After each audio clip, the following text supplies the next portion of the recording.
Hey guys, what's up and welcome to today's video.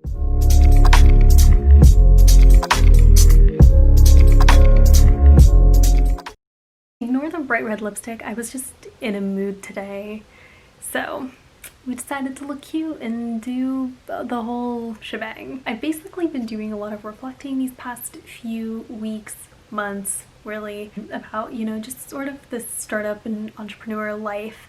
And I wanted to share with you guys some of the biggest things that I've learned just kind of going through the process. And again, some of this might be a little specific because I am young, and at the time I was like 19, 20, 21, so that might also have a factor. But I wanted to share with you guys just some of the things that I learned during this process that I feel like nobody talks about, and I feel like now is like a period of self-reflection. I want to share that all with you guys because I feel like these are the things that no one ever really talks about when you're going through that journey. This is just my personal story. Everyone's gonna have a different story, but when I talk to my other friends who have businesses, we all sort of shared the same type of themes throughout our stories. So yeah, I just wanted to share this with you guys. Most of this stuff is a couple years old anyway, but nonetheless I feel like it'll come up regardless if and when you choose to start a business. So let's get into it. So the first thing I want to mention is that you are constantly learning.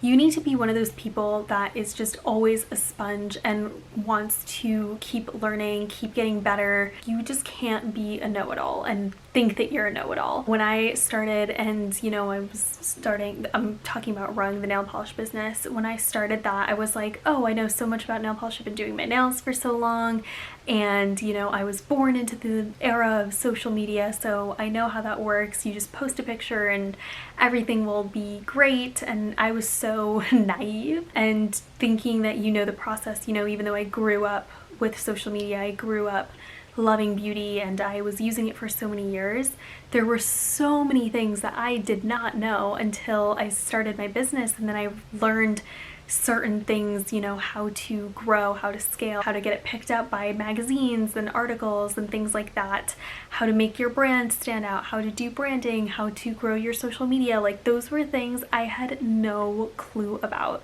And by keeping an open mind and realizing that I was no know-it-all, I did not know anything, it really helped to absorb and learn and talk to other peers and other people who were doing well in these areas just to get some advice and to learn. And then I used that for my own business and it worked. A lot of my friends who are startup people always are into learning, whether it's in their industry, whether it's something that they do every single day, whether it's totally opposite. So that's the biggest lesson right there. Don't be a know-it-all, just be open to learning all the time. Okay, this second one strikes a nerve for me. It was probably one of the hardest things that I had to go through personally. I think everyone has their own stories when it comes to this, but for me personally, this was a whole thing, but I'm not gonna get into the specifics of that. But the biggest lesson I learned is that your friends might not be your friends anymore when you go down this entrepreneurial journey.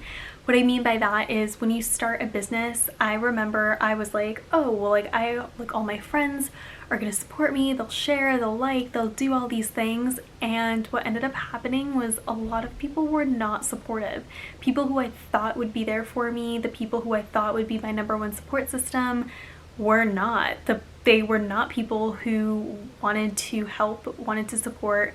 And at the end of the day, they actually really didn't even like that I was running a business. And that was one of the things that really was hard for me, because when you think about starting a business, you're like, oh, friends and family right off the bat should be your #1 support. And I learned very quickly that not all your friends will be your support system, and you don't realize that till you kind of go down that path. But and being in college, it was like I had these friends who I thought were going to be there and support me and everything, and they weren't. And sometimes that'll come, everyone's got their own things. Regardless of the reasons, I mean, you need to find your people who are going to be there and support you and choose you all of the time. So that was just something I didn't really see coming, but it ended up happening.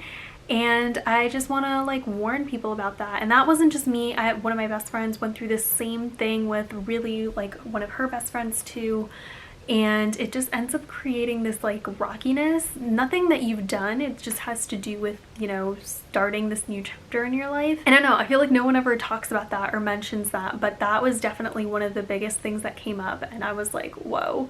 And I'm someone who, like, I like having a support system, I like having friends, and I'm a very social person, and that was a really, really, really hard pill to swallow. Okay, this next one I feel like is a total no-brainer.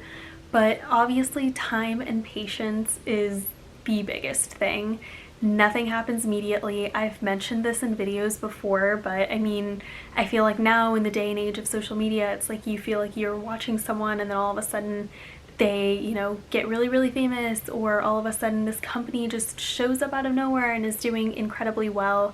And that's just not true. I mean, even though we see these, like, it seems like an overnight sensation, that's not the case at all. A lot of times there's a lot of work that's being put in behind the scenes that you just don't see.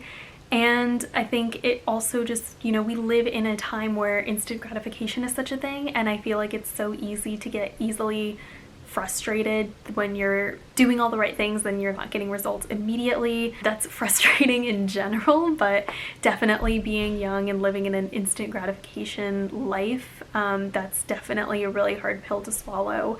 And that's also why a lot of people end up giving up, because you spend so much time and energy and years and money and sleepless nights into something that you care about so much, and then at the end of the day it might not have the results that you were hoping for. The next thing is something I also was very naive. I was like, oh well, once we get press and we get influencers, like, we're gonna be set, we're gonna be like the company on the map. And that was not true. Just because something goes really, really well does not mean all of a sudden you're out of the woods and everything is all clear and all good and all dandy. The specific example that comes to mind for me, you guys can look actually back on some of my older videos, is when BuzzFeed did a video about my nail polish set. That video, gosh, last time I checked was I think over like 1.3 million views, if I remember correctly. It's probably higher than that now. I don't remember the exact number, but it was definitely in the millions, and which was amazing. And I was so excited because I love BuzzFeed and I always loved watching their fun, quirky videos that they did, and then for once they were doing my product, so that was so cool.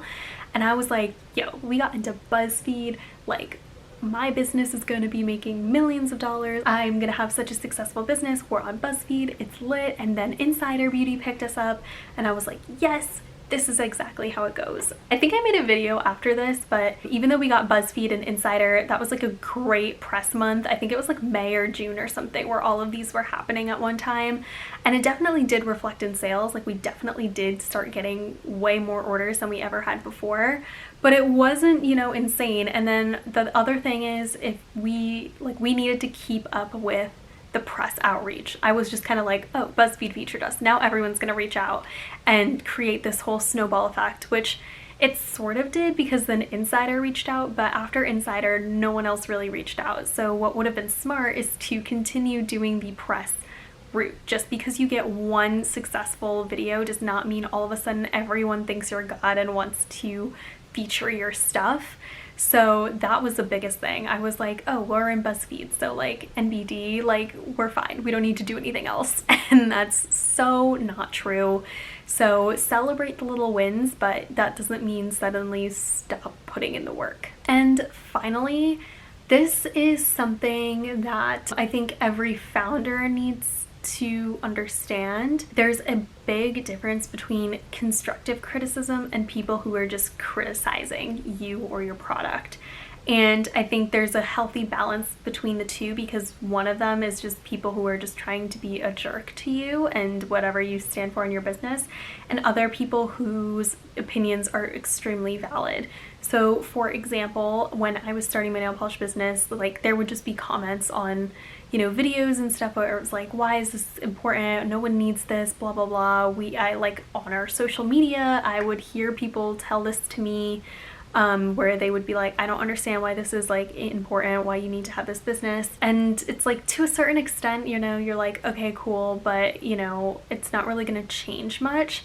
But what I would say is valid and constructive criticism are your market. So from customers, if we would hear, you know, we want new colors, or we want you know, different things, or we want this packaging, or we love this, or we love that. That to me is super important and super valuable, because these are people who put their money where their mouth is, who bought your product and, you know, really wanted to share their input on it. So I would say know who to listen to and who not to listen to, because especially being in the beauty industry and being an entrepreneur, which is like a predominantly male dominated space, I was constantly told all the time by all these like old white guys, like, why do you need this? Explain the purpose behind this. And they would never ever say those things to my guy friends running businesses, but I would always get it all the time.